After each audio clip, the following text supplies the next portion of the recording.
Good morning everyone. आज हम करने वाले हैं 22 ऑफ जनवरी के द हिंदू न्यूज़पेपर का एनालिसिस।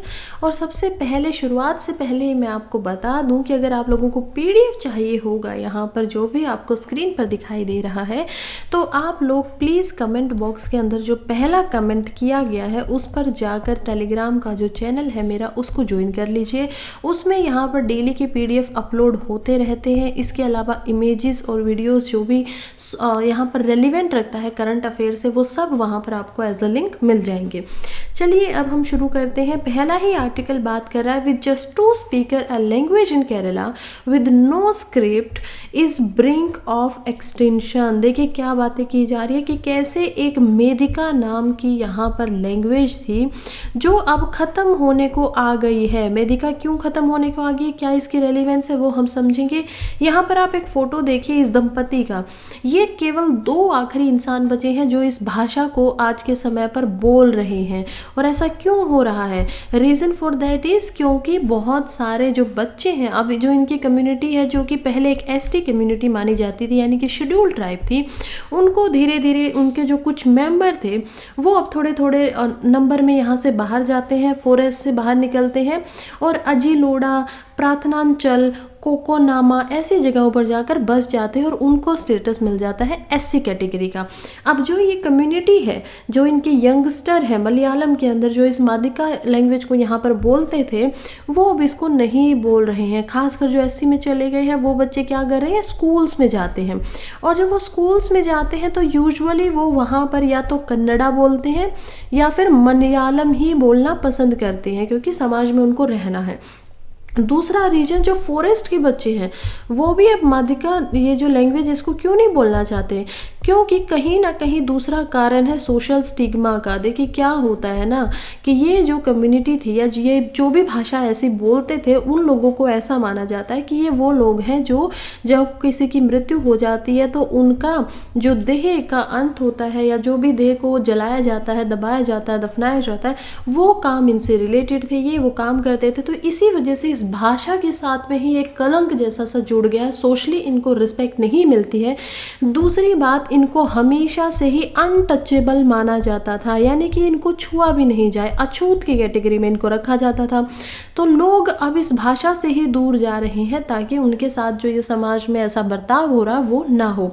हालांकि ये जो दंपति हैं ये अभी भी इसी भाषा को बहुत प्यार करते हैं, प्रेम करते हैं और इसी कारण की वजह से इन्होंने इस मुहिम को भी उठाया कि कैसे ये भाषा ख़त्म हो रही है, कैसे इसको या तो बचाया जा सके या इसके ऊपर कुछ काम किया जा सके। आगे हम देखते हैं इस पर क्या किया जाएगा, लेकिन अभी प्रीलिम्स के लिए हमारे लिए उतना जानना जरूरी था। नेक्स्ट हमारा आर्टिकल बहुत इंपॉर्टेंट है जबकि है जीएस पेपर 3 में। जीएस पेपर 3 में हमें पता है कि एनवायरनमेंट पढ़ना होता है, इकोनॉमी पढ़नी होती है और उसके अलावा हमारा एक पार्ट जो पढ़ना होता है वो होता है साइंस एंड टेक्नोलॉजी। और साइंस एंड टेक्नोलॉजी के भी 8 पार्ट आप पढ़ेंगे जिसमें बायोटेक्नोलॉजी आएगी, नैनो टेक्नोलॉजी आएगी, स्पेस टेक्नोलॉजी आएगी, रोबोटिक्स आएगा, तो इसी तरीके से डिफेंस टेक्नोलॉजी आएगी। उन सब में से हमारा जो ये आर्टिकल है वो आता है यहाँ पर स्पेस टेक्नोलॉजी के अंदर। देखिए मेंस के लिए बहुत इंपॉर्टेंट है, प्रीलिम्स के लिए भी सवाल आ सकता है क्योंकि 2024 में ही ये लॉन्च होने वाला है। क्या है निसार? निसार नाम का एक मिशन जा रहा है जो कि अर्थ को मॉनिटर करने के लिए यहाँ पर ऊपर भेजा जाएगा। अर्थ की मॉनिटरिंग होगी। और क्यों होगी, एम क्या है इस निसार का कि यहाँ पर अर्थ का जो इकोसिस्टम है, कॉम्प्लेक्स है, काफ़ी जटिल है, इसको और ज़्यादा अच्छे तरीके से समझा जा सके। इस इकोसिस्टम को समझने के लिए निसार को यहाँ पर ऊपर भेजा जा रहा है। कौन कौन भेजने वाला है, सवाल उठेगा ना कि ठीक है निसार तो भेजा जा रहा है। तो मैं आपको बता दूं कि निसार नाम से ही हमें पता चल जाएगा कि इसको भेजने वाला कौन है। लेकिन एन से जब हम निसार को ब्रेक डाउन करेंगे तो हमें समझ में आएगा कि एन से यहाँ बनता है नासा, आई से बनता है इंडिया और एस जो है वो होता है सिंथेटिक के लिए। देखिए क्या बन जाता है ये, NASA ISRO synthetic aperture radar mission. आर से यहाँ पर क्या है, रडार। तो ये जो आप देख पा रहे हैं कि रडार का क्या मतलब होता है सैटेलाइट में, कि इसके पास इसकी खुद की रेडिएशन होंगी, ये लाइट भेजेगा अर्थ के ऊपर और उसके बाद अंधेरे में भी जहाँ पर उस समय पे सन नहीं है, रात का समय है, ये उन वेव्स के थ्रू में फोटोग्राफी कर पाएगा।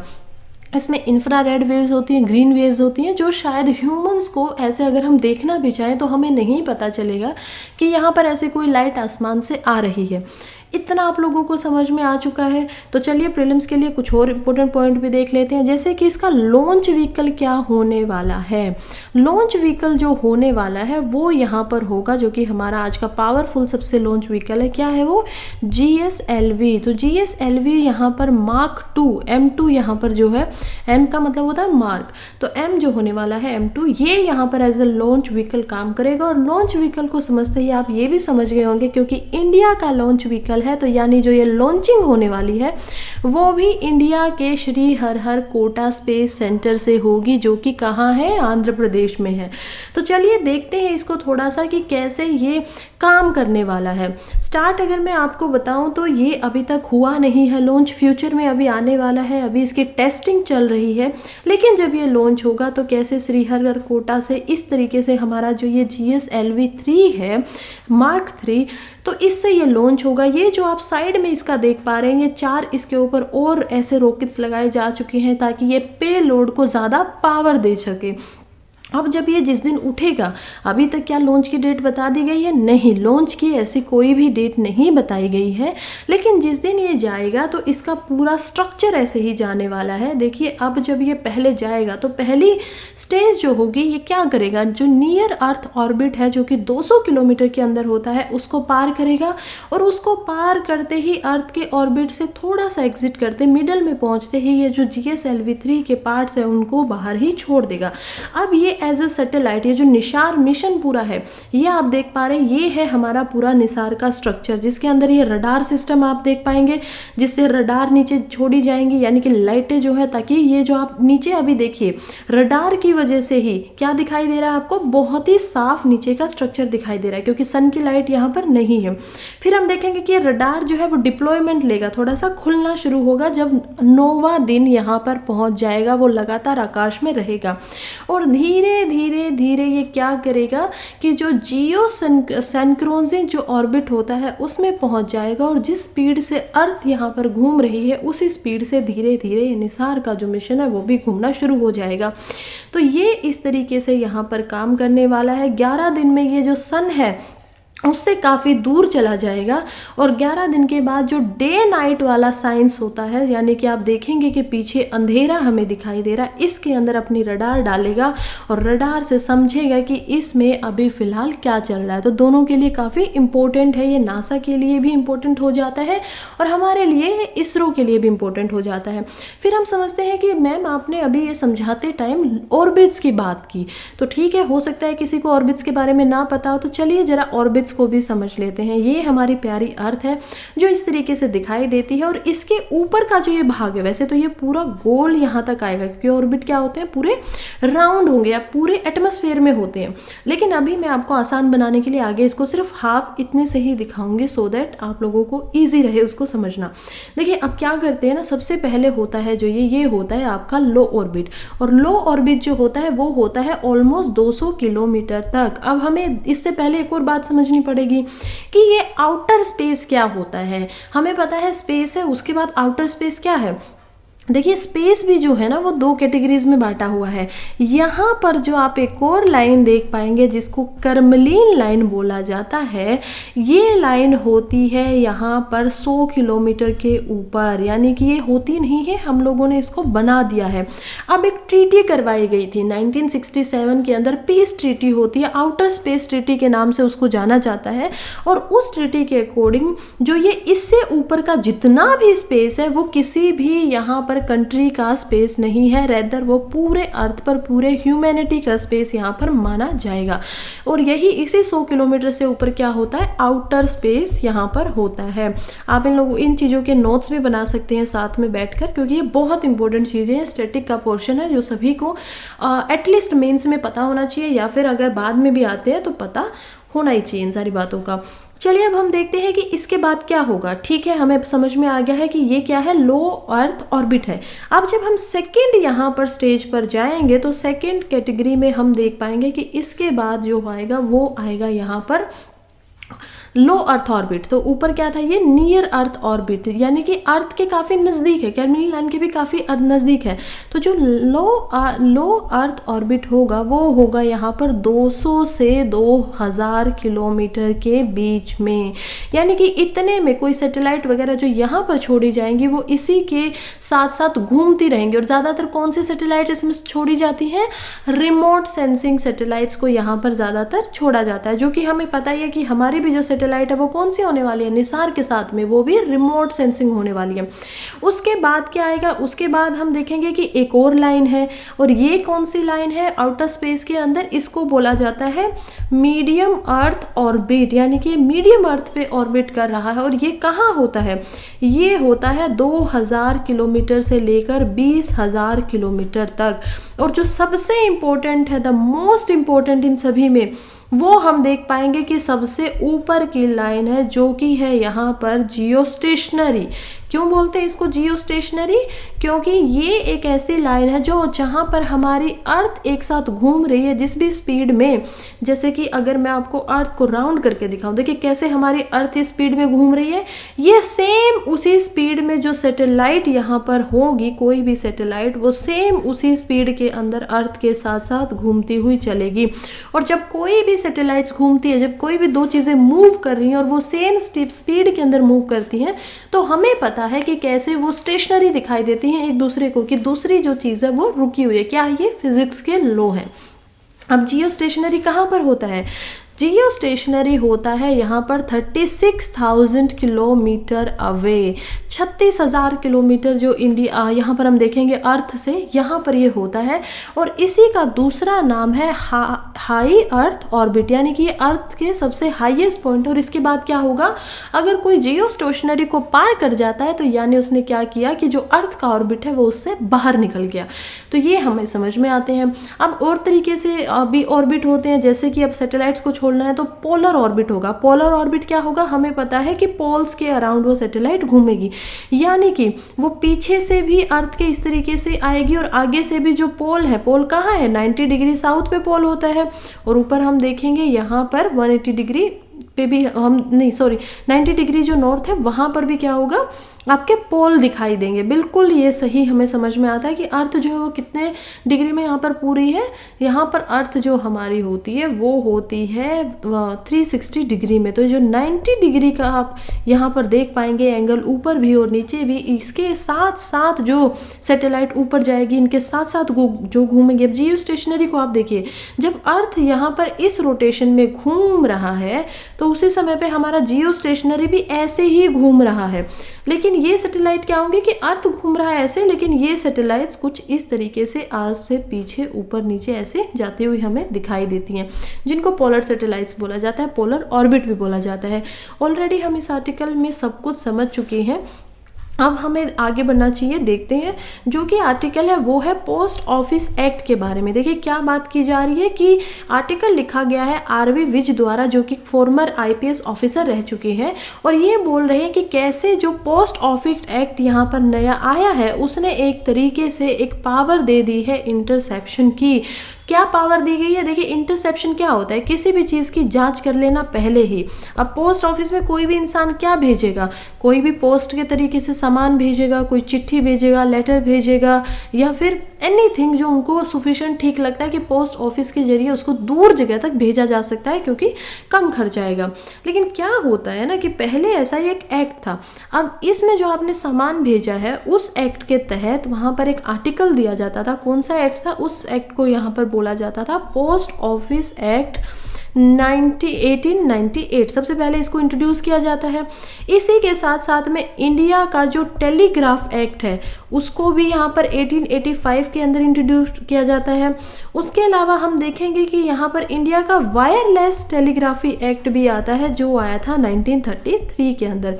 तो ये जो पोस्ट इंडिया एक्ट था और इसी को फिर एक बार फिर से अमेंड कर दिया जाता है जो कि बन जाता है post office act of India 2010। अब इसी 2010 के एक्ट को फिर से अमेंडमेंट कर दिया गया है यहाँ पर दिसंबर के अंदर, और दिसंबर 24 को ये एक्ट जो है वो पास हो जाता है और जो कुछ परिवर्तन लाता है यहाँ पर 2010 के पोस्ट जो ऑफिस एक्ट था उसके अंदर।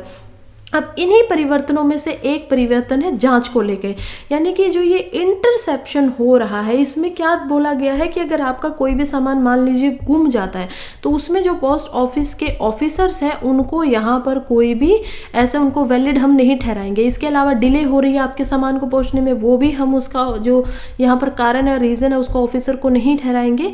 और इसके अलावा जो सेक्शन एक बहुत इंपॉर्टेंट यहाँ पर था जो कि पहले आर्टिकल्स में होता था, जो ये एक्ट था वो था रूल नंबर यहाँ पर 419A। अब ये 419A क्या है, देखिए इसको नहीं समझे तो ये आर्टिकल समझना बेकार चला जाएगा, समझ में नहीं आएगा। तो 2 मिनट लगा के जरा इसको समझ लेते हैं कि जो 419A था वो एक्चुअली में एक तरीके से बताता है कि कैसे कोई अगर सामान भेजा जा रहा है, कैसे जो प्राइवेसी राइट्स है किसी इंसान के, उसको किन कंडीशंस में आप चेक कर सकते हो, इंटरसेप्ट कर सकते हो, कब चाहोगे। इसके लिए पहले आपको क्या चाहिए, अथॉरिटी चाहिए, राइट। कौन सी अथॉरिटी, कौन ऐसा इंसान होगा जो इसको चेक कर पाएगा। सबसे पहले तो देखिए जो रूल 419 है ना, उसने बहुत अच्छे से डिफाइन किया गया है कि कोई भी इंसान सबसे पहले अगर ऐसा करना चाहता है तो उनको यहाँ पर मिनिस्ट्री ऑफ होम अफेयर से, सेंट्रल गवर्नमेंट से परमिशन लेनी पड़ेगी, और फिर खुद की जो गवर्नमेंट है, स्टेट गवर्नमेंट है, उनके होम डिपार्टमेंट से भी यहाँ पर परमिशन लेनी पड़ेगी। तब ही जाकर उनको जब ये रिटर्न में परमिशन मिल जाती है तो उनको 60 दिन तक का समय मिलेगा कि वो किसी भी पोस्ट को चेक कर सकते हैं। रीज़न क्या होगा, रीज़न ये बोला जाता है कि अगर मान लीजिए कोई भी ऐसा रीज़न है जिसकी वजह से जो फ्रेंडली रिलेशन है किसी फॉरेन स्टेट के साथ वो हमारे ख़राब हो रहे हैं, ऐसा लग रहा है कि ख़राब हो सकते हैं, तो उनको देखा जा सकता है, चेक किया जा सकता है। फिर हम देखते हैं कि अगर इंटीग्रिटी ऑफ इंडिया में कोई सवाल आता है कि इंडिया की जो एक तरीके से हमारा मान सम्मान है, तो हम उसको चेक कर सकते हैं। पब्लिक के लिए, जो जनरल पब्लिक है, उनके लिए नुकसानदायक हो सकता है, डर लग रहा है कि पता नहीं इसमें कोई बॉम्ब है या बॉम्ब से रिलेटेड कोई इन्फॉर्मेशन भेजी जा रही है जो कि पब्लिक जनरल के लिए खराब होने वाले है, तो आप चेक कर सकते हो। लेकिन उनके ऊपर इतने सारे थे कि आपको पहले क्लियरली परमिशन लेनी पड़ेगी, और उसके बाद जो आपने किया है उसके ऊपर भी एक रिव्यू ऑर्डर यहाँ पर बन सकेगा। देखिए क्या था, ये जो रिव्यू होता था ना, ये बताता था कि एक रिव्यू यहाँ पर कमेटी होनी चाहिए, और उस रिव्यू कम्युनिटी के अंदर यहाँ पर कौन कौन होगा कमेटी के अंदर, उसमें होंगे आपके लॉ एंड जस्टिस के सेक्रेटरी, कमेटी सेक्रेटरी और आईटी सेक्रेटरी सेंट्रल गवर्नमेंट से। और ये यहाँ पर बैठ के देखेंगे कि जो इंटरसेप्शन किया गया है उसको अप्रूव किया जाए या उसको डिसअप्रूव किया जाए। और इसके बाद में भी आपके ऊपर कि 6 महीने के अंदर अंदर जो भी आपने सामान यहाँ पर लिया है, अगर उसकी ज़रूरत ख़त्म हो गई है तो उसको डिस्ट्रक्ट करना पड़ेगा, उसको ख़त्म करना पड़ेगा। डिस्ट्रक्शन भी यहाँ पर करना इम्पोर्टेंट था। लेकिन अब क्या किया जा रहा है ना, अब इसीलिए ऑथर यहाँ पर थोड़ा चिंतित है कि पहली बात तो इनको ऐसी कोई खास परमिशन लेने की कोई डेफिनेशन दिखाई नहीं दे रही है एक्ट के अंदर में। और सुप्रीम कोर्ट का भी इसके ऊपर यही बयान आया कि जब ये 2024 में प्रेसिडेंट इसको एसेंट दे देते हैं, पोस्ट ऑफिस बिल को 2023 के अंदर इसको इंट्रोड्यूस किया जाता था, और इसी के साथ में एक टेलीकम्युनिकेशन बिल को भी इंट्रोड्यूस किया गया था 2023 में, जिसको भी प्रेसिडेंट के द्वारा यहाँ पर परमिशन मिल गई। अब ये जो एक्ट है ना, ये मॉडर्नाइज तो करेंगे कम्युनिकेशन लॉज को, लेकिन इनके साथ ये भी कंसर्न है कि ये जो अनचेक्ड पावर यहाँ पर ग्रांट की जा रही है किसी इंटरसेप्शन के टाइम पे, वो कितनी ज़्यादा गलत है अगर हम प्राइवेसी राइट्स को ध्यान में रखें तो। और इसी वजह से सुप्रीम कोर्ट को इसके ऊपर बोलना पड़ता है कि कैसे प्राइवेसी और इंटरसेप्शन जो होता है, बहुत सारे जजमेंट्स में उन्होंने बताया है कि इनके लिए गाइडलाइंस होती है। देखिए आपको कोई भी प्राइवेसी जो राइट्स है ना, उनकी प्रोटेक्शन करना बहुत इंपॉर्टेंट है। तो प्राइवेसी राइट्स को यहाँ पर प्रिजर्व करने के लिए, या उनकी हम बोलेंगे कि एक तरीके से उनकी सुरक्षा करने के लिए फ्रीडम दी गई है यहाँ पर। जैसे कि जस्टिस के एस पुत्तास्वामी जब केस होता है यूनियन ऑफ इंडिया केस के साथ 2017 में, तो अभी वो कहते हैं कि हर इंडिविजुअल की अपनी खुद की प्राइवेसी है आर्टिकल 21 के तहत, और उसको जब तक स्टेट को उसमें इंटरफेरेंस नहीं करना चाहिए जब तक उनके पास कोई बहुत बड़ा रीज़न ना हो। इसके अलावा हम देखते हैं कि ठीक है, ऐसे हमें थोड़ा सा डर लग रहा है कि अभी जो आर्टिकल यहाँ पर होने वाला था 419, उसको भी कहीं ना कहीं ये दबा देगा। अब उसमें कहीं ना कहीं ऐसा ऑप्शन तो होता था कि उसके ज़रिए इन सारी चीज़ों को अच्छे से चेक तो कर लिया जाता था, लेकिन वो आर्टिकल को भी यहाँ पर अब नहीं रखा गया है। तो इसी वजह से एक अनऑथराइज्ड इंटरसेप्शन का क्वेश्चन हो जाता है कि कैसे यहाँ पर कोई जो एक ऑफिसर होगा, ऑफिसर लेवल का छोटा है, पहले ही उनको बना दिया गया है कि आप किसी का भी यहाँ पर चेक कर सकते हैं। ऑफिसर को ये परमिशन दे दी गई है, उसको रिप्लिकेट कर दिया गया है न्यू टेलीकम्युनिकेशन रूल्स के अंडर में कि अब जो यहाँ पर होने वाला है, आप शांति से आइए, किसी का भी सामान को कुछ भी ले लीजिए, आपके ऊपर कोई केस नहीं होगा, आपके ऊपर कोई प्रॉब्लम नहीं आने वाली है। तो ये सारी जो चीज़ें हैं ना, इनके कॉन्सिक्वेंसेज, इनके जो रिजल्ट होने वाले हैं, उनके ऊपर कहीं ना कहीं एक चिंता दिखाई है यहाँ पर ऑथर ने। और बोलते हैं कि टेलीग्राफ और जो टेलीकम्युनिकेशन एक्ट है, वैसे तो उन्होंने थोड़ी बहुत पनिशमेंट यहाँ पर दिखाई है अनऑथराइज इंटरसेप्शन जब करेंगे आप, लेकिन जो एक अब्यूज़ के खिलाफ उनको खड़ा होना चाहिए था, क्योंकि पावर अगर आती है, जब पावर का यूज़ होता है तो पावर का अब्यूज़ भी हो सकता है। और जब आप पावर बना रहे हो, किसी को दे रहे हो, तो आपको उसका अब्यूज़ होने से रोकने के लिए भी कुछ बनाना चाहिए। इसी वजह से कहीं ना कहीं पे यहाँ पर जो लेकनेस दिखाई दे रही है अकाउंटेबिलिटी को लेकर, कि कैसे जो अकाउंटेबिलिटी के मेजर होने वाले हैं वो यहाँ पर पोटेंशियली ख़राब कर देंगे डॉक्यूमेंट्स को, जो भी यहाँ पर लिया जा रहा है, और इशू को और ज़्यादा बढ़ा देंगे। ये जो प्राइवेसी का इन्फ्रिंजमेंट होने वाला है, ये ज़्यादा देखने को मिल सकता है अगर ऑफिसर्स के द्वारा यहाँ पर मिसयूज़ कर लिया जाए। तो क्या करना चाहिए था कि जो पहले वाला आर्टिकल यहाँ पर दिया गया था 419, उसको ऐसे के ऐसे रख देना चाहिए था, ऐसा ऑथर का मानना है। तो ऑथर इसी वजह से कहते भी हैं कि कैसे जो फियर्स, डर है ना इस चीज़ की अथॉरिटीज़ में, वो बहुत ज़्यादा प्रॉब्लमेटिक है। और इसी वजह से एक ज़रूरत है कि कैसे एक जस्ट, फेयर और रीजनेबल इंटरसेप्शन प्रोसीजर बनाया जाए, लायबिलिटी रूल्स बनाए जाए, एक प्रिसाइज डेफिनेशन होनी चाहिए कि इमरजेंसी की भी, अगर इमरजेंसी सिचुएशन आ गई है और आप इमरजेंसी के अंदर कोई स्टेप ले रहे हैं, तो उसके लिए भी तो एक इमरजेंसी वर्ड की भी तो एक प्रिसाइज डेफिनेशन बताएंगे ना। अगर उसमें आपने डेफिनेशन नहीं बताई तो हर कोई जो ऑफिसर होगा वो छोटी से छोटी यहाँ पर सिचुएशन को इमरजेंसी बोलकर अपने आप को टाल देगा और पावर का मिसयूज कर सकता है। नेक्स्ट हम चलते हैं, जो कि है अ revival of IMEC idea amid choppy geopolitics. देखिए लिखा गया है M कल्याण रामन द्वारा, जो कि खुद एक मरीन इंजीनियर रह चुके हैं। तो ये बताते हैं कि जो इंडिया और मिडल ईस्ट और यूरोप का इकोनॉमिक कॉरिडोर है, IMEC क्या होता है, अभी आप वर्ड्स को यहाँ पे फिर से तोड़िए। ये चीज़ बहुत अच्छी है कि I से बनेगा यहाँ पर इंडिया मैरीटाइम, और ई से क्या बनता है यहाँ पर, middle east European economic corridor. तो हम देखेंगे कि एम से मिडल ईस्ट है यहाँ पर, ई से इकोनॉमिक है और सी से कॉरिडोर है। तो हम ऐसे ब्रेक करके चीज़ों को थोड़ा सा पता लगा सकते हैं कि कैसे प्रीलिम्स में ये हेल्पफुल हो पाएगा। फिर हम देखते हैं कि क्या हो गया, जो ये मिडल ईस्ट का कॉरिडोर हम की बात करें, IMEC की बात कर रहे हैं, वो कहीं ना कहीं शिपिंग इंडस्ट्री के कॉन्फिडेंस को यहाँ पर इरोज करते हुए दिखाई दे रहा है स्वेज कैनल के अंदर। क्योंकि जो ये यमन का अभी कॉन्फ्लिक्ट दिखाई दे रहा है, यमन से जो हाउती ग्रुप्स वगैरह यहाँ पर काम कर रहे हैं, वो ये जो एक हमारा कॉन्फिडेंस था शिप्स का, उसको ब्रेक डाउन कर रहे हैं, उसको तोड़ रहे हैं। राइट, कमर्शियल शिप वहाँ पर नहीं जाना चाहते हैं, सभी को लगता है कि उनके शिप के ऊपर भी अटैक हो जाएगा। तो ये क्या हर्डल है, देखिए जो जियोपॉलिटिकल हर्डल्स हो रही हैं और IMEC है, तो यमन के कॉन्फ्लिक्ट की वजह से ये गाजा वार जो हो रहा था वो भी काफ़ी ज़्यादा, इसका मेन भाग है गाजा में वार हो गया, इसराइल जो है उसके ऊपर वॉर कर रहा है, फिर हाउती लोग यहाँ पर एकदम से स्टार्ट हो जाते हैं, एक नया प्रॉब्लम ला जाते हैं, हजबुल्ला ग्रुप शुरू हो जाता है। लेकिन जो मेरीन टाइम और शिप्स के लिए जो सबसे ज़्यादा ख़राब होता है वो होता है ईरान और यमन के हाउती।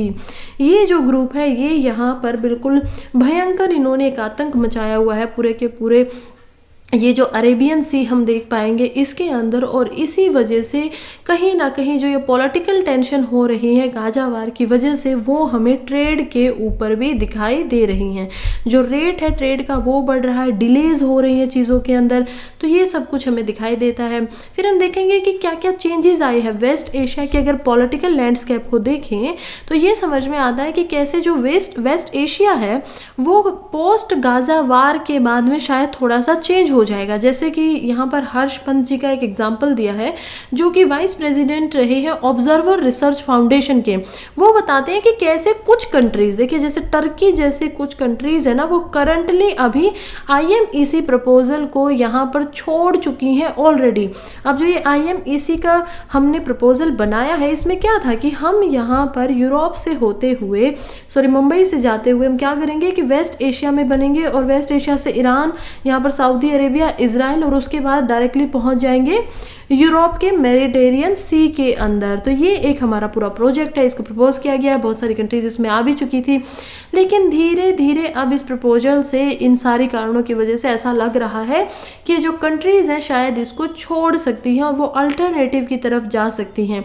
क्योंकि देखिए अब जो ट्रेंड है ना स्ट्रेटेजिक लिंक्स का इजराइल और अरब नेशंस के अंदर, वो तो बेशक ही बढ़ रहा था, हमें देखने को मिल रहा था। जैसे कि अब्राहम अकॉर्ड को हम अगर ध्यान में भी देखें तो इसी वजह से सऊदी अरब प्लस यहाँ पर हम देखेंगे इजराइल, दोनों ही इस काम के लिए मान चुके थे। लेकिन अब ऐसा लग रहा है कि जो वॉर हुआ है ना, इससे शायद जो सऊदी अरेबिया के संबंध है इजराइल के साथ, वो भी फिर से खराब हो जाएंगे, और शायद वो एक प्रोजेक्ट के साथ में ना रहना चाहें। फिर हम देखेंगे डोनाल्ड ट्रंप के रिटर्न के ऊपर भी यहाँ पर बातें की गई हैं कि अमेरिका में अगर डोनाल्ड ट्रंप यहाँ पर आ जाते हैं, इलेक्शन जीत जाते हैं, तो ऐसा लगता है कि वो एक ऐसे स्ट्रेटजिस्ट है ना कि उनको इस चीज़ से फ़र्क नहीं पड़ रहा है कि इजराइल को वो एज ए इतने स्ट्रोंगली, इतना ज़्यादा सपोर्ट प्रोवाइड करेंगे। उनको शायद ऐसा नहीं करेंगे, ऐसा भी नहीं कि बिल्कुल सपोर्ट को खींच लेंगे, लेकिन इतने स्ट्रांगली साथ नहीं होंगे। और इसी वजह से, क्योंकि वो एक बिजनेस फोकस्ड इंसान है, तो वो ग्लोब स्कीम्स में जो कि ब्लोस्टर कर रहा है चाइना के डाउट्स वगैरह के, यूएस की कमिटमेंट दिखा रहा है प्रोजेक्ट में, जो हमारा IMEC जो प्रोजेक्ट है उसके अंदर भी जो USA की कमिटमेंट है, उसको भी यहाँ पर हम देखेंगे कि एक धक्का लग सकता है, क्योंकि वो शायद इसके ऊपर अपना जो उनका कमिटमेंट है वो इतने अच्छे तरीके से ना दिखाएं। फिर हम देखेंगे कि इसमें करना क्या है। देखिए इसमें हाइड्रोजन के जो कंटेनराइजेशन किया जा रहा है ना, और उनके कंटेनर में हमको दिया जा रहा है, देखिए ट्रेड वगैरह को, इलेक्ट्रिसिटी, डिजिटल केबल, इन सारी चीज़ों के साथ साथ IMC में एक हाइड्रोजन पाइपलाइन को भी कैरी करने की प्रोजेक्ट के अंदर बात की गई थी। और जैसे जैसे ये डीकार्बनाइजेशन की तरफ बढ़ेंगे, क्योंकि हम हाइड्रोजन से यहाँ पर एनर्जी बनाएंगे और उसको फॉसिल फ्यूल्स जो होते हैं उनकी जगह से चेंज कर देंगे, जिसकी वजह से क्या होगा, मीथेन वगैरह, कार्बन डाइऑक्साइड नहीं निकलेगा।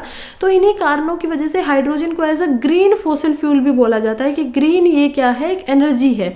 तो ग्रीन एनर्जी के अंदर अगर हम बनाएंगे तो इंडिया के लिए जो कंटेनराइजेशन है रेल के थ्रू, रोड के थ्रू, वो एक थोड़ी सी प्रॉब्लमेटिक है, क्योंकि ये कंटेनराइजेशन, कंटेनर के अंदर चीज़ों को डाल कर लेके जाना, वो कहीं ना कहीं क्विकर ट्रेड के अंदर में पोस्ट जो होती है उसको डाउन कर देता है। इसीलिए जो हमारे लिए एक हम बात कर रहे हैं कि हमें क्या चाहिए, पाइपलाइन चाहिए, वो बहुत इंडिया के लिए इम्पोर्टेंट हो जाती है। और 2030 तक इंडिया खुद चाहता है कि कैसे उनके जो हमारे एक तरीके से ग्लोबल लेवल के ऊपर जितना भी हमारे लॉजिस्टिक्स होते हैं, हम उनको बहुत ज़्यादा बढ़ा सकें। और इसी वजह से लगभग 70% जो कंटेनर हैं उनको रोड के साथ में मूव किया जा रहा है। बट उनको अब बांटने की बात करें कि कैसे जो 30% है उनको हम रोड पे रखें और 30% को रेल के द्वारा कंटेनर्स के थ्रू भेजा जाए, क्योंकि रोड पे क्या होता है, ज़्यादा खर्च आता है।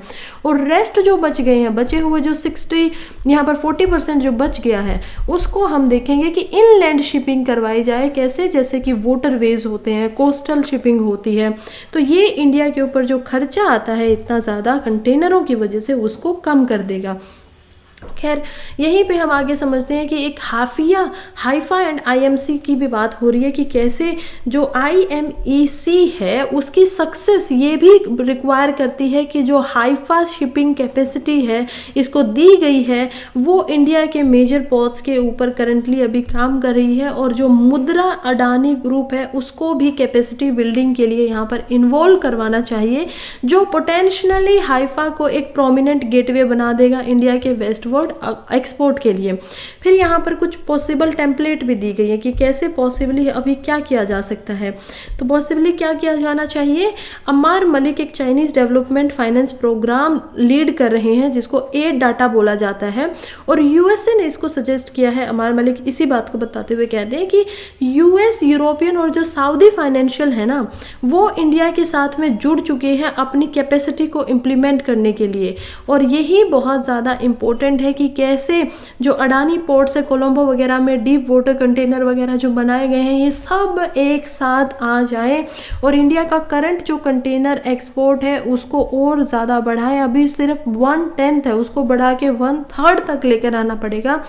और इसी का एक ये हमारे पास एक ऑप्शन है जिससे आगे बढ़ा जा सकता है, क्योंकि ये जो यमन कॉन्फ्लिक्ट हो रहा है ये बहुत ही शिपिंग वर्ल्ड के लिए इन्होंने अल्टरनेटिव अपने जो रास्ते हैं उनको ढूंढने की एक बहुत बड़ी हम बोलेंगे कि नेसेसिटी एक बहुत बड़ी यहाँ पर पैदा कर दिया है कि उसको आपको ढूंढना ही पड़ेगा, क्योंकि आगे भी ये जो पोजीशन हमें पता है वो शायद ऐसी ना रहे। नेक्स्ट आर्टिकल की तरफ बढ़ते हैं जो कि यहाँ पर दिया गया है, better use of technology need free access. देखिए ये जो आर्टिकल लिखा गया है ना, ये लिखा गया है माधव चौहान द्वारा, जो कि प्रथम नाम के को फाउंडर है। अब हम देखेंगे कि अब बात क्या कर रहे हैं। हमें पता है कि कुछ ही दिन पहले क्या हुआ था कि ASER का, यानी कि जो annual status of education report होती है 2023 में, जो कि NGO द्वारा यहाँ पर निकाली जाती है, उन्होंने अपना डाटा बताया था। और उन्होंने बताया था कि कैसे जो 14 से 18 साल के बच्चे हैं, बहुत सारी बातों का यहाँ पता चला था कि 14 से 18 ईयर्स के जो भी यहाँ पर बच्चे हैं उनको क्या होता है कि 3rd क्लास तक का मैथ और जो वो सेंटेंसिंग है उनको ज़्यादातर रूरल एरिया में वो लोग नहीं कर पा रहे हैं। तो अब हम देखते हैं कि एजुकेशन में जो क्वालिटी है वो बहुत ही लो लेवल पे है कि 7th 8th क्लास का बच्चा यहाँ पर नहीं कर पा रहा है 3rd क्लास के मैथ्स को, या फिर 3rd क्लास के सेंटेंस जो होते हैं, किताबें के जो हम पैराग्राफ होते हैं उनको नहीं पढ़ पा रहा है ठीक से। तो इट्स अ प्रॉब्लमेटिक सिचुएशन।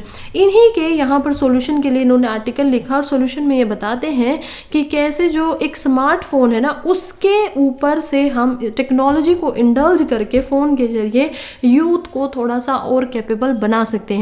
यहाँ पर एक डाटा जो आया था ASR का, उसमें ये भी पता चला था कि इंडिया के अंदर लगभग 90% ऐसे स्मार्टफोन हैं जो यूज़ किए जाते हैं बॉयज़ और गर्ल्स के द्वारा, बच्चों के द्वारा। लेकिन जब ओनरशिप की बात आती है कि कोई पेरेंट्स का यहाँ पर फ़ोन यूज़ कर रहा है, कोई यहाँ पर अपने बड़े बहन भाइयों का कर रहा है, तो ओनरशिप में ऐसा नहीं है। केवल 44% ऐसे बच्चे हैं जिनका खुद का फ़ोन है, स्मार्टफोन उनके पास 14 से 18 की एज में, और ओनली 20% यानी कि आधी ऐसी लड़कियां हैं जिनके पास उनका खुद का फ़ोन है इस एज के अंदर। तो अभी देखिए इसके ऑफ कोर्स आउटकम अच्छे भी हो सकते हैं, नेगेटिव भी हो सकते हैं, लेकिन फिलहाल यहाँ पर जो ऑथर है वो ध्यान दे रहे हैं कि इसके पॉजिटिव आउटकम्स क्या क्या होंगे। तो पॉजिटिवली अगर हम देखें तो ये कहते हैं कि देखिए बहुत सारे बच्चों को अगर इन डेप्थ हम एनालाइज करके देखें तो बच्चे क्या कर रहे हैं ना कि यूट्यूब के अंदर बहुत ज़्यादा यहाँ पर आए हुए हैं और काफ़ी कंटेंट वो देखते हैं। इसी वजह से अगर एक ग्रेटर डिवाइस ओनरशिप उनको मिलेगी, जिनको ग्रेटर सेफ्टी की नॉलेज के साथ भी दिया जाना चाहिए, यानी कि उस पर पासवर्ड होने चाहिए, सेफ्टी फीचर्स का यूज़ करना चाहिए, पेरेंट्स उनको ध्यान में रख के उन पर पासवर्ड वगैरह लगा के उनको दें, तब ऐसा हो सकता है कि जो उनकी नॉलेज है वो शायद ज़्यादा बढ़ जाए स्मार्टफोन के तरीके से। देखिए स्मार्टफोन और लर्निंग को अगर हम देखें तो लगभग 70% ऐसे लड़के लड़कियाँ हैं जिनको एक तरीके से अकेडमिक्स के अंदर हमें देखने को मिला है कि वो यहाँ पर फ़ोन के थ्रू ही स्टडीज़ कर रहे हैं, खासकर पोस्ट पेंडेमिक लेवल के बाद में हम इसको देख पा रहे हैं। लेकिन उनकी एकेडमिक लर्निंग पे इसका इम्पैक्ट क्या, उनका रिजल्ट क्या आया है, उसका हमारे पास अभी इतना ज़्यादा सुफिशेंट यहाँ पर डाटा नहीं है। तो इसी में ये खुद कह रहे हैं, क्योंकि ये प्रथम नाम के यहाँ पर इन्होंने एक NGO, तो इन्होंने खुद 2017 में एक एक्सपेरिमेंट किया था जिसके अंदर जो छोटे 11 से 14 साल के बच्चे हैं उनको टैबलेट्स दिए गए थे, और इनिशियल हर्डल्स के बाद में देखने को मिला कि बच्चे जो हैं टेक्नोलॉजी को सीखने में काफ़ी ज़्यादा फास्ट है, क्विकली उन्होंने टेक्नोलॉजी को सीखा। और जब उनका जो कॉन्स्टेंट लगाए गए थे पासवर्ड वगैरह, उनके साथ में उन्होंने उनकी जो एबिलिटी है, एक्सेप्शनल एबिलिटी हम जिसको बोल सकते हैं टेक्नोलॉजी को अडॉप्ट करने की, वो भी यहाँ पर काफ़ी ज़्यादा दिखाई दी। एट द एंड ये यही बोलना चाहते हैं कि कैसे कुछ अगर हम ध्यान रख सके कॉन्स्टेंट वगैरह को ध्यान में रख के, तो हम देख पाएंगे कि स्मार्टफोन अगर बच्चों को दिया जाता है या फिर टैबलेट वगैरह अगर दी जाती हैं, जैसे कि हमने फ्री बाइसिकल्स दी हैं। जेंडर इम्बैलेंस को डिजिटल लिटरेसी में घटाने के लिए काफ़ी आसान होगा, काफ़ी एक इम्पैक्टफुल तरीका नज़र आएगा जो कि इंडियन यूथ को इंटरनेट के साथ यहाँ पर मिला पाएगा और इंडिया के लिए काफ़ी बेनिफिशियल दिखेगा भी। नेक्स्ट हम देखते हैं जो कि है India among nation over using watch group antibiotics. देखिए एंटीबायोटिक्स के ऊपर बहुत सारे आर्टिकल हम देख चुके हैं लगातार एक महीने से, जब से ये WHO की रिपोर्ट आई है और जब से यहाँ पर इंडिया में रिपोर्ट आई है तब से हम लगातार देख रहे हैं कि कैसे एंटीबायोटिक्स के ऊपर बार बार आर्टिकल आ रहे हैं। तो हमें इम्पोर्टेंट रखना है, इसको बार बार समझना इसीलिए इम्पोर्टेंट हो जाता है क्योंकि GS पेपर 3 के अंदर बहुत इंपॉर्टेंट है। ये बायोटेक्नोलॉजी का एक कंसेप्ट है, हेल्थ का एक कंसेप्ट है, बायोलॉजी का कंसेप्ट है जो कि प्रीलिम्स में आने की इसकी बहुत ज़्यादा संभावना है 2024 में। तो इसी वजह से इस पर थोड़ा ध्यान दीजिए। एंटीबायोटिक रेसिस्टेंस क्या होती है कि आप जो एंटीबायोटिक ले रहे थे, एक जो बैक्टीरिया था, अब वो एंटीबायोटिक उसके ऊपर काम नहीं करती है क्योंकि उसमें रेसिस्टेंस पैदा हो गई है। इसी की वजह से हमें कुछ डाटा का पता चला है। क्या है वो डाटा बताता है कि इंडिया के हॉस्पिटल्स के अंदर बहुत सारी जो कोई भी एक इंसान अगर जाता है तो वो 2 से ज़्यादा एंटीबायोटिक एक साथ ले रहा होता है। 50% से 60% तक इंसान जो भी जा रहे हैं। तो इंडिया के जो हॉस्पिटल है उसमें एंटीबायोटिक्स को सजेस्ट करने का जो मेजर हम देखेंगे वो बहुत ही ज़्यादा मात्रा में है, जितना होना नहीं चाहिए। इवन WHO का भी ये बोलना है कि जब वो अपनी रिपोर्ट दिखाते हैं कि इंडिया सबसे ऊपर टॉप कर रहा है यहाँ पर एंटीबायोटिक्स के, जब हम प्रिस्क्राइब करते हैं लोगों को उसमें, उसके बाद रशिया, इटली, हंगरी, तुर्की, सर्बिया ऐसी कंट्रीज़ हैं जो यहाँ पर आती हैं। और हम देख पाएंगे कि जो डेवलप कंट्री है वो बहुत ही नीचे है, जैसे आइसलैंड, फिनलैंड, नॉर्वे काफ़ी कम है, उनका जो ग्रुप है वो 10 से भी यहाँ पर ज़्यादा है। अगर हम देखें कि उनकी जो एंटीबायोटिक्स को वो देते हैं जिनको वॉच ग्रुप में रखा गया है। अब इम्पोर्टेंट यहाँ पर क्या है, वॉच ग्रुप एक्चुअली में है क्या? देखिए WHO की एक कैटेगरी है एंटीबायोटिक्स या मेडिसिन जो है उनको वॉच ग्रुप में रखने की। अब वॉच ग्रुप का मतलब होता है कि ये ऐसी एंटीबायोटिक्स है जो बहुत स्ट्रॉन्ग है और इनको rare of the rarest case में ही देना है, यानी कि बहुत कम कामों के अंदर, बहुत कम केसेस में इनको देना है। लेकिन इंडिया क्या कर रहा है कि 100 में से यहाँ पर 55 लोगों को ये जो वॉच ग्रुप की एंटीबायोटिक्स इनको दे रहा है। अब अगर आप किसी छोटे बैक्टीरिया के ऊपर इतना पावरफुल वॉच ग्रुप की अगर आप एंटीबायोटिक्स को दे देंगे तो उससे क्या होगा, धीरे धीरे जो बैक्टीरिया के ऊपर इसको असर नहीं करना था या वो मार भी देगा पहले, लेकिन जब आप उसको एक मात्रा से ज़्यादा खा लेंगे तो वो बैक्टीरिया इससे रेसिस्टेंस हो जाएगा और अगर वो इससे भी नहीं मरेगा तो फिर उसको ख़त्म कर पाना बहुत मुश्किल है। हम एक नए तरीके की रेसिस्टेंस पैदा कर देंगे जो कि सिर्फ उस इंसान में नहीं बल्कि उसके सराउंडिंग की वजह से आसपास के इंसानों के अंदर भी फैल जाएगा। तो एक बहुत ही कंसर्निंग हमारे पास एक डाटा निकल कर आ रहा है जो दिखा रहा है कि कैसे इजिप्ट जैसे स्विट्ज़रलैंड देशों में बहुत ही कम इनका इस्तेमाल किया जाता है जो कि वॉच ग्रुप है, जैसे कि के मोलिया नाम की एक है जिसके लिए सेफ्रिक्सोन का इस्तेमाल किया जाता है जो कि 3rd यहाँ पर नंबर की ऐसी है जो निमोनिया के अगर बैक्टीरिया वगैरह तो उसमें इस्तेमाल करेंगे। वो हमारे इंडिया में अगर देखें तो 87% लोगों को यहाँ पर दे दी जाती है और इजिप्ट वगैरह जैसे देशों में 96 है। लेकिन जब हम जाते हैं थोड़े एडवांस कंट्रीज़ में तो हम देख पाएंगे स्विट्ज़रलैंड के अंदर ये केवल 5% ही प्रिस्क्राइब की जाती है। तो इतना बड़ा अंतर जब हम देख पा रहे हैं यहाँ पर, उनकी जो रेसिस्टेंस का लेवल है कि ये बहुत ज़्यादा रेसिस्टेंस बना देती है बैक्टीरिया में, वो भी कितना बड़ा है। तो ये एक बहुत ही कंसर्निंग स्टेट है इंडिया के लिए और इसी वजह से इसके ऊपर एक्शन होना चाहिए। इवेंचुअली हमें कोई नई पॉलिसी लाने की यहाँ पर बहुत ज़्यादा ज़रूरत है। नेक्स्ट आर्टिकल की तरफ बढ़ते हैं जो कि साइंस पेज से है।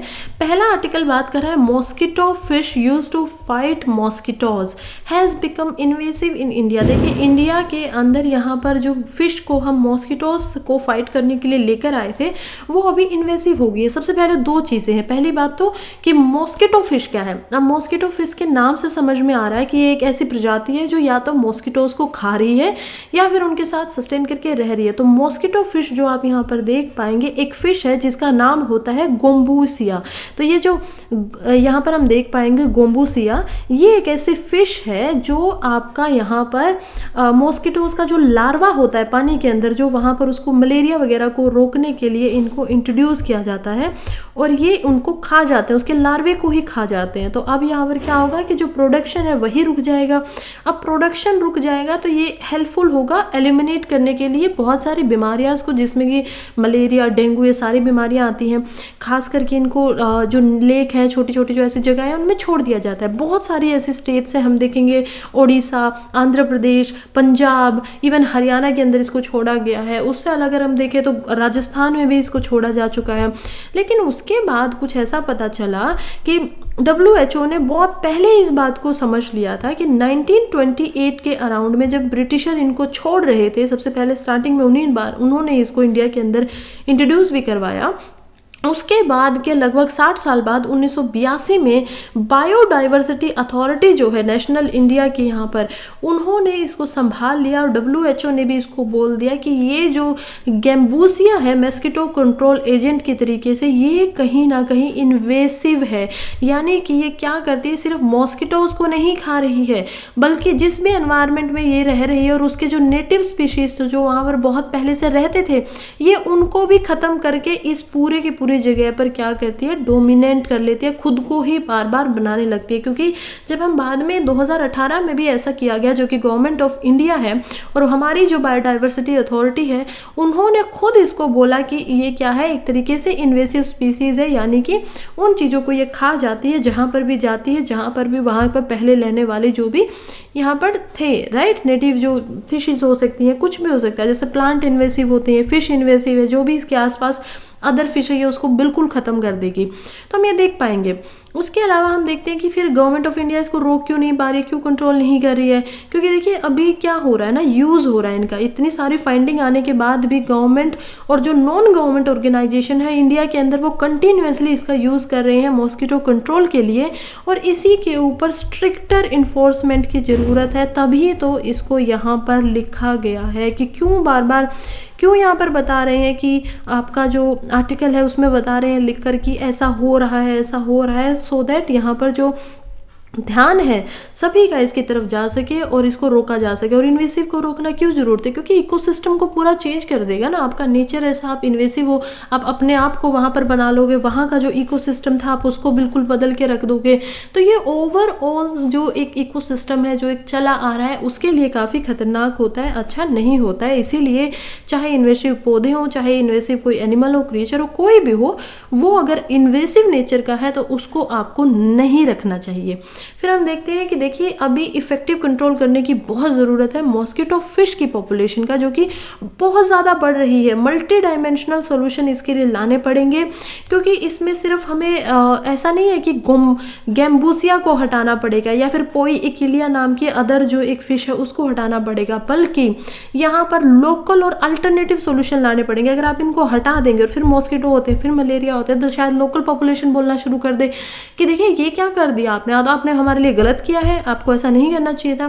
तो आपको इसको हटाने के साथ साथ में जो ये काम कर रही है उसके अल्टरनेटिव भी लाना पड़ेगा कि कैसे हम दूसरे तरीकों से मॉस्किटोज को रोक सकते हैं, चाहे उसमें इन्वेजन इकोलॉजिस्ट वगैरह हो या फिर जो एंटोमोलॉजिस्ट होते हैं, जो एक्सपर्ट होते हैं, उनको मॉस्किटो बायोलॉजिस्ट वगैरह को सबको एक साथ मिलके जो नेटिव फिश स्पीशीज़ है जो हमारे इंडिया में ही पाई जाती है और उनमें से कौन सी ऐसी फिश है जो यहाँ पर मॉस्किटो लार्वे को खा सकती है, मैनेज कर सकती है, तो वो सारी चीज़ें मिलकर इस प्रॉब्लम को फर्दर इकोलॉजिकल जो डिस्ट्रप्शन है उसको होने से बचाए रखकर क्या कर सकता है, रोका जा सकता है। It's a article. अब हम चलते हैं मेपीबा। देखिए मेपेम्बा जो इफेक्ट है ये क्या होता है, प्रीलिम्स के अंदर आ सकता है, मेंस के अंदर आने की कोई संभावना इतनी ज़्यादा है भी नहीं। प्री के लिए क्यों इंपॉर्टेंट है, क्योंकि प्री ऐसे शब्दों में पूछा जाता है कि इस इफेक्ट से क्या समझते हैं, तो थोड़ा सा समझ लीजिए कि मेपेम्बा जो इफेक्ट होता है उसका मतलब है कि अगर आप गर्म पानी को यहाँ पर रखेंगे बर्फ़ बनाने के लिए और एक ही जगह पर आप रखेंगे ठंडे पानी को, बिल्कुल कोल्ड वाटर को आइस बनाने के लिए, तो हम देख पाएंगे कि जो आइस का फॉर्मेशन होगा वो गर्म पानी में सबसे पहले हो जाएगा। हालांकि ऐसा होना नहीं चाहिए, ऐसा लगता है कि गर्म पानी तो पहले ठंडा होगा उसके बाद आइस बनाएगा, लेकिन ऐसा नहीं होता है। क्यों नहीं होता है, क्योंकि गर्म पानी से जो इवेपोराइजेशन होता है उसकी वजह से यहाँ पर मॉलिक्यूलर चेंज आता है और इन्हीं कारणों की वजह से जो हॉट वाटर होता है वो ज़्यादा जल्दी फ्रीज हो जाता है अगर सिमिलर कंडीशंस रखी गई हैं ठंडे पानी के साथ में भी। 1969 में इस फिनोमिना को यहाँ पर ऑब्जर्व किया गया गया था और उसके बाद जिन्होंने इसको ऑब्जर्व किया था एरास्टो मेपेम्बा, उन्हीं के नाम पे इसको मेपेम्बा इफेक्ट का नाम भी दे दिया गया।